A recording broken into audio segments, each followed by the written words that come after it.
Hello, my friends. Welcome back to a brand new episode of What's Missing in Marketing today. Today I'm with Tad Hargrave from the opposite side of the world, which is wonderful. Tad and I have known each other for I would say probably about 3 or 4 years, and his approach when it comes to marketing is a what I would call a breath of fresh air. So hopefully, in this half an hour that we're going to be speaking today, I'll be able to share that with you and hopefully get his intakes on what marketing is going to look like in 2026. But Tad, before we start, what do you think is missing in marketing today?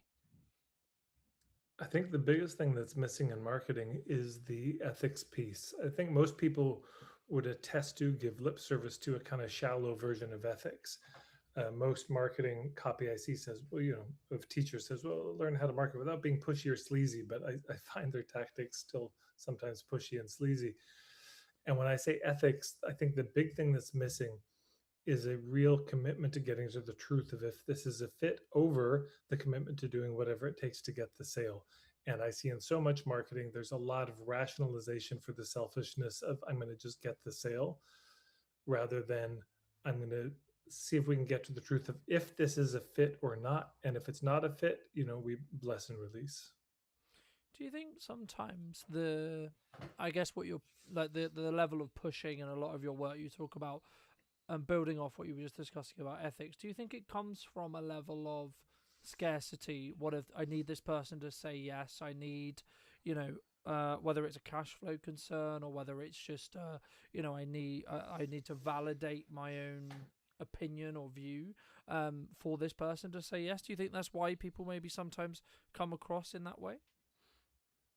It's a good question. Why do we push? Well, I mean, I think part of it is just, yeah, we're of course we want the sale. We want to make our business work. And I think we've just come to think that that's the best way to get the need met. Let's just say there's a financial need. And we think the best way to get my need met is to push or manipulate. So, of course, this is broader than marketing. This happens in romantic relationships, happens in family and friendships, where we think, well, if I want to get my needs met, I can't ask the other person for consent. I'm just going to have to kind of I'm going to have to get what I want. I'm going to have to use some underhanded, shady tactic. But I actually don't think that's the best way, even selfishly, to get what we want. I think the best way to get what we want um, is to do the ethical approach. It's yes, do we need sales? Of course, we need sales, but it gets tricky when it's I need not just I need people to buy, but I need this person to buy. As soon as it gets personal and located on this person, I think that is a kind of scarcity trap. We are under this spell of if this person doesn't buy, it all falls apart. If this person doesn't say yes to me romantically, then that's the end of everything. And that puts then a lot of pressure on that person, on that situation, on that sale for them to say yes, rather than thinking, okay, I need people to buy. So how do I create a system? How do I create a structure that results in enough people buying? Rather than how do I come up with strategies and scripts and tactics that will get this specific person I'm talking to at any moment to buy. Do you think it's kind of in some ways? I mean, like the thing that jumps to mind to me is the term that would probably be described as objection handling, right? Sure. Like this constant pressure of someone's kind of saying no, or they're not ready, or they're not the right Right. fit, or they're not the right fit on price, or whatever it may be, and we need to objection handle that, right?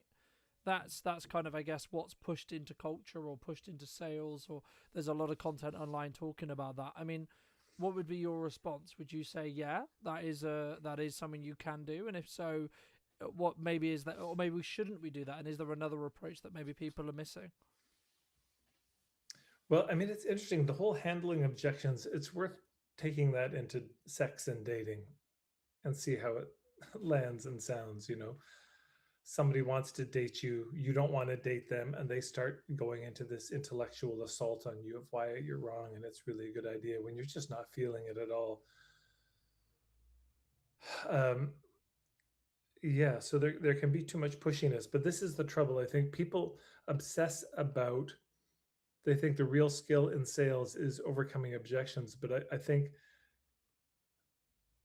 I do this often in workshops. I say, everyone put your hands together and push as hard as you can with your right hand, then grab your left wrist, pull as hard as you can. What you see is this and this. What should be seen is this and this, because I never told them to push back or to pull back, but instinctively we do. So that pushing back is the objection. Yeah. So we push them first. They push back with an objection to keep their autonomy, and then the overcoming the objections is then applying more sneakier sideways pressure to still push them. So it gets us locked in this game that nobody wins. Rather than going for overcoming objections, I would submit the best thing to do is to develop the skill and the capacity to identify and diffuse pressure when it comes up. So if you notice that somebody's feeling pressure, you say, hey, can we just time out?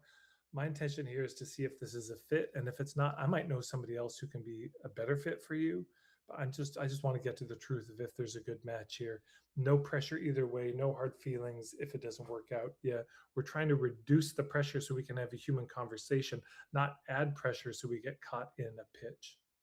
Yeah, absolutely. And I think sometimes, especially maybe when it's a the reason why I bring back to the cash flow concern is 'cause I think that's the commonality when it comes to when one would want to apply that pressure. But I guess you talk about systems a lot in your work. I mean, how would you potentially, obviously don't give everything away, but I'd be curious to hear. I mean, like, how would you say to someone who's maybe thinking, okay, well, maybe I've been doing this wrong, right? Like, how would you audit your marketing? We're in the new year. There's a lot of people who are maybe looking at what they're doing and what they did last year, or maybe saying, okay, well, this is what worked, but actually, maybe this is what didn't work slightly, and maybe I want to adapt things. I mean, like, what do you look for when you work with your clients and yourself, of course, when it comes to like building a systemized marketing system that creates enough demand so not only can we of course create the demand so we can survive, but also so that we can not have that pressure situation, so we're then less likely to need to, as you say, objection handle, etc. It's not that I don't think pressure belongs in marketing, but I think where the pressure should be put is on our own processes, not on the person we're talking to. Yeah. It's good to apply pressure to your own process and to say, does this process work? To really be rigorous about it. It's, you got a table and you're putting pressure on it to see if it is going to buckle, if the legs are strong. That's important to do. But that's where the pressure belongs, internally in our systems, not externally on the person we're talking to. When I'm looking at somebody's marketing and trying to figure out where they're at, is this going to work? There's seven major things I look at. I call it the seven fundamentals. The first of the base is just ethics. Are they going for the truth or are they going for the sale? Second, I look at space. Do they actually have enough room in their life? Is the business really a priority or is it getting last priority? Are they overwhelmed with other things? Sometimes we're just too busy for our business, sick parents, your kid's sick, or you're going through a real hard time. You may not actually have space for your business. And it's good to be honest about that. Third, do they have a clear niche? Fourth, do they have a compelling, a clear point of view? Fifth, do they have a good business model and structure, including the internal administrative systems, the kind of inner systems, the inter systems of how do they stay in touch with their clients over time, and also the external systems, meaning the offers that they're going to be putting out. So is their business model solid? Do they have the hubs? Do they have relationships with the right people who can be introducing them to the right people? And then the last level of sharing of, have they identified a path, an approach, a tactic to marketing that they can actually do sustainably over time, that they're good at, that works for them? No, I completely agree. And I guess, I mean, my next question was going to be around like content creation and why maybe I know you're a massive advocate for signature workshops, and, maybe we can touch on that as well, 'cause that's obviously how we first worked together and etc. But I think for me, I mean, like for those who are maybe listening who are on the fence about content right now, why does content add to a marketing system to create a level, I guess, of not necessarily urgency, but an additional level of trust? Because that's the main, in my view, that's the main reason why I think you should do content semi consistently, or as consistently as you can do. And then I guess the question that leads on after that is, how does that lead to potentially doing a signature workshop or an in-person event that really deepens that connection with your prospects or clients? I think one of the most important and under discussed principles in marketing is that of safety. making it safe for people to check us out from a distance to see if they want to approach or not, because we forget that they're in control of whether they're going to come to us or not. And I think so many sales are lost because you can't actually check the person out from a distance. I mean, I remember looking for a therapist. This is probably 10 years ago, easy. And I went to Psychology Today and I looked at the profiles. A lot of them didn't have websites, they didn't have photos. I mean, they had no niche and specialization. If I went to the website, there weren't any or many photos of them. There was no video. I couldn't get any sense of the vibe. I paid $180 for a session with a therapist. And within 3 seconds of being there, it's like, she's not the one. I could tell from her vibe. It just wasn't there. If I'd seen her in a video for 3 seconds, I would have known. So that's a drag, because she could have had somebody in that chair who would have been thrilled with her, who would have been a long-term client. So she's paying the opportunity cost of not filtering me out. So content, to me, is the long game. Content is a way that people can check you out from a distance. Like in my membership, I always ask people, how did you hear about me? How did you come here? And almost everybody says something like, well, I was following you online for years. So that's important to know. You'll have all these people silently following you, just waiting for the right opportunity, the right price, the right offer, the right moment. And if you weren't staying in touch with them in this way, then you weren't going to get the sale, because all that content builds trust. That's number one. But the second thing I'd say is I would really shift the perspective. I mean, I'm being a little pedantic on the linguistics here, but content versus context. That we can get lost in just, well, how do I put out more and more stuff? But it's good to remember, from their eyes, our clients don't actually want content from us. They don't just want more random stuff. Like, more is better in content. What they're desperate for is context as to, why am I struggling? Why am I having a hard time solving this problem? Why can't I get this result no matter what I try? That's what they want to know. They want context on their own trouble. So if your content gives context, that's great. The challenge can be that the short form content can only give a little bit of context. It's hard in 90 seconds to give the whole 30,000-foot view, which is where a signature workshop, a day-long workshop, comes in. So whether it's an hour-long online signature workshop, a 2-3 hour evening thing, a day-long something, it's helpful to give people a way to take another step closer and check you out. A little bit of risk. Maybe they give their email, they come to a live workshop to see the big picture of how it all fits together, which is, in my mind, that's the outcome. That's the intention of that. Not that I'm doing the signature workshop to get people to buy. I'm doing the signature workshop to give people enough of a taste so they can figure out on their end if I'm a fit for them or not. No, I agree. And I think so many people sometimes I guess it comes from the ability to not want to say, hey, actually, I don't think we're the right fit on a sales call. Or when that you're working with someone, maybe it's like, actually, hey, I don't think that either maybe we're too expensive for you, or I think we're maybe a bit too overkill for you, or etc. Or the other way around. We might actually be hey, what you're expecting from us. I don't think we're the best supplier for you, and I think sometimes we don't have the confidence in ourselves, in our offer, in our ability to create demand, to be able to consistently talk about that and say, actually, no, it's okay if I don't win the sale. Or I guess maybe setting up a system so that we're actually fine longer term as well, cash flow wise as well, right? I mean, feel free to add in anything that you wish, but also, I mean, the next question I was going to ask you is, people keep posting, but they don't necessarily grow. Why do you think that is specifically? I mean, what's the cause behind that? Oh gosh. Okay, so there's a couple things there. Yeah. So one is, um, yeah, of course, there's the pressure. We need a process that's going to generate clients. That's true. We've really got to think through the process, because if you don't have a process that you feel confident can ethically get you clients, you will have to resort to pressure. Yeah. If you haven't thought through those fundamentals, if you don't really have your ethics clear, you don't have enough space to think this through strategically, you don't have a clear niche, compelling point of view, good offers that you're reaching out through hubs, if you're not doing any of those things, it just doesn't work very well. So then you still need sales. So then synthetically, steroidally, you have to kind of inject an urgency and scarcity and all these tactics to get people to buy, which they will often resent. You'll get buyer's remorse, you'll get drama, they get disappointment, and it's a bad deal. in terms of this question of why do people post but they don't grow, I think part of it is there's an algorithm, and I don't consider myself any kind of expert on social media or what's useful today. Um, but I think part of it is the format that works is not the format we normally do. So I probably actually wouldn't look to my social media as a great example. The kind of format that I'm doing, just talking to the camera, it's okay.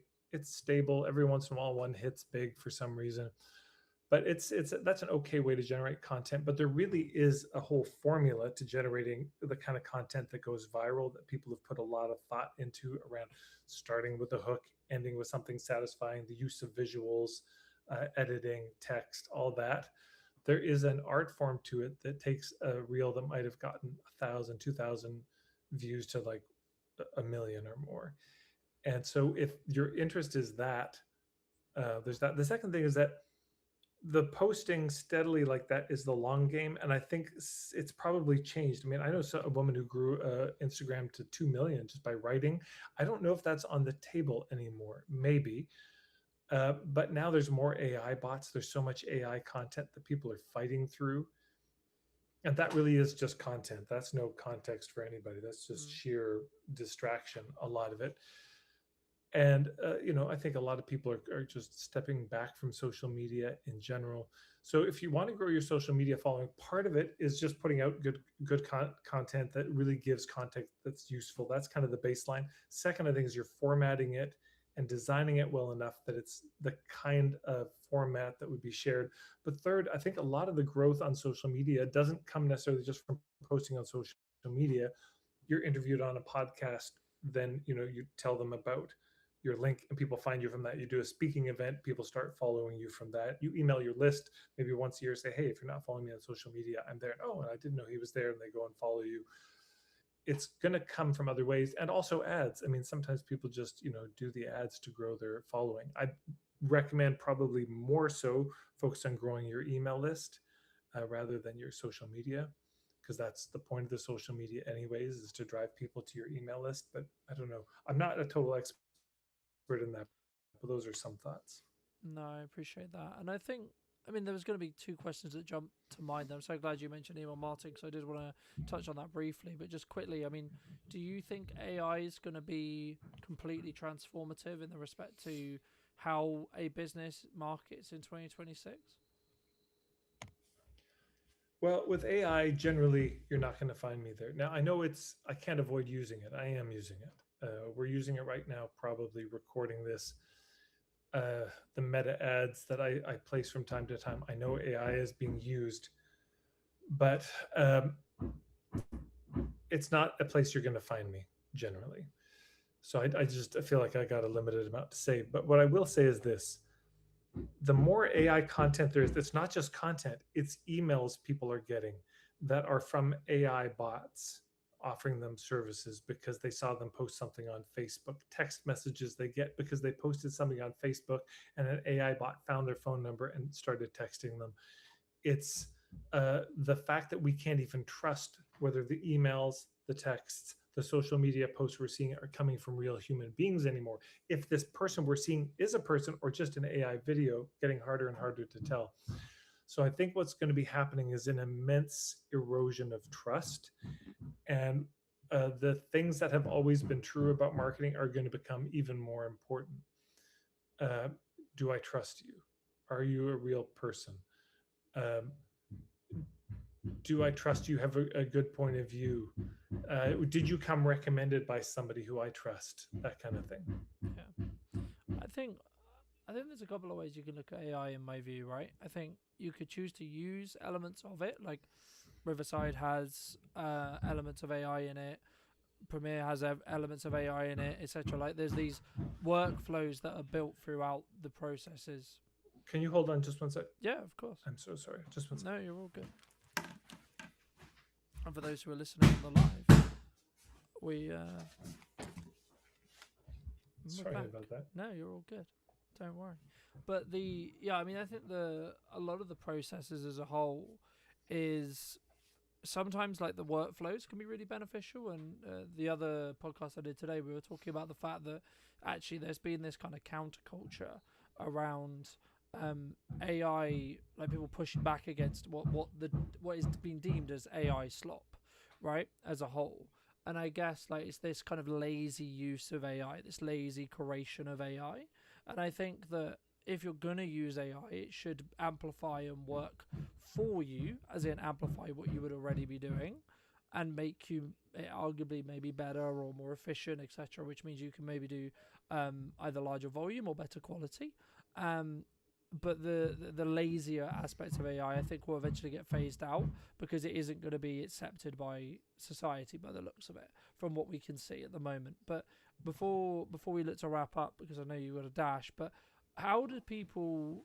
Firstly, I mean, I guess this is kind of a two-pronged question. Number one, how should people like look to actually build their email list in 2026? And secondly, then what do we do once we have some data that we can then talk to? Should we go in directly for a sale, or is it still going to be that slow and steady burn? Let me add value, let me get you to trust me, and then maybe, in 3 months, 6 months, 12 months, there might be an opportunity for us to work together. Okay, best ways to grow email lists. I mean, there's probably lots, but the two that come to mind, one, I'd say most important, signature workshops. Get in front of people, talk about what you do.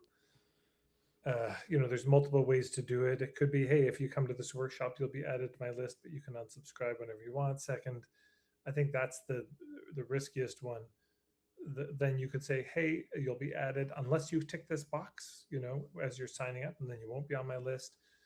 And I think the most solid in terms of getting the right people on your list is you say, hey, if you want to join my email list, here's my website, go and you can sign up. And then those people are for real. They really want to be on it. But getting in front of people, talking about what you do, sharing, giving them the chance to sign up for your email list. I think that's the main thing. Also having something that they might want, a kind of opt-in. Now, something they may want, maybe just a newsletter that's on such a niche topic full of such value, they want to be on that newsletter. That's the best. That's the most important. On top of that, then there could be, some sort of offer like a starter kit. Hey, here's something, just as the ethical bribe, as it were, join my email list and you'll get this thing. But of course, a lot of people will join for that and then bounce. But then the starter kit, that kind of context that you give them may bring people back over time. And then, of course, there's just ads, doing ads that drive people. Laura Eastburn is a colleague of mine who I recommend. She does incredible work helping people grow their email list with non-transactional offers. So just like, hey, get on my list because we're gonna talk about these things here. So that's how I grow the email list, either ads or signature workshops generally, or podcast interviews. I just think those are more passive, and I don't think they work as well as getting in front of a live crowd. Once they're on your email list, I mean, I think a general thing is, so for me with this ethical marketing starter kit, when people sign up for that, there's immediately what we call the handshake offer, where it's like, hey, you're interested in this, so here's an offer. Normally you pay $140 for this, but it's $50. So save $90 on this one-time offer. And it's, for me, I just picked the issue that I knew most of my clients had, which is how do I articulate what I do? So we give them an offer, and then the rest of people join the email list. There's a series of emails they get, which all have a connection to the membership that I have. And what I'll probably do is get even more sophisticated. And anyone who gets the how do I articulate what I do offer, who buys that, there may be some other follow-up series of emails for them, helping them integrate that and use that with another offer, then to the membership, because those are probably hotter leads if they're willing to spend money. But yeah, I think the opt-in sequence that people get, the kind of email onboarding sequence of welcome to my email list, is important to really think through. I don't consider myself a particular expert on that, but I think it's good to consider how can we be building the credibility and trust during that time, give them some value. And then that email opt-in series should certainly be clear about what the next steps are, because people could otherwise be on your list for a while, not even realize you had a membership, not realize you had a mentorship program or a school you run or offers you do. And then occasionally you've got to send a solo email promoting something, not just burying it in newsletters. But the main thing is, how do I make this email list amazing? How do I make a great email newsletter that people actually want to read, that's useful for them? That's the most important thing. Fab. And for those who've enjoyed the time we've spent together, Tad, where's best for people to reach out? Where's people to check out what you're doing? Maybe join your email list, etc. Marketingforhippies.com is the best place. Yeah. Fabulous. And if you were going to talk to yourself, maybe 10 years ago or 15 years ago specifically, what advice, if you were going to give advice to that person, would you give? Get marketing coaches, get some help with your business. Don't try to be a lone wolf about it and make all the mistakes yourself. Get some help, like find somebody who's where you want to be and learn from them, so you don't make all the mistakes yourself.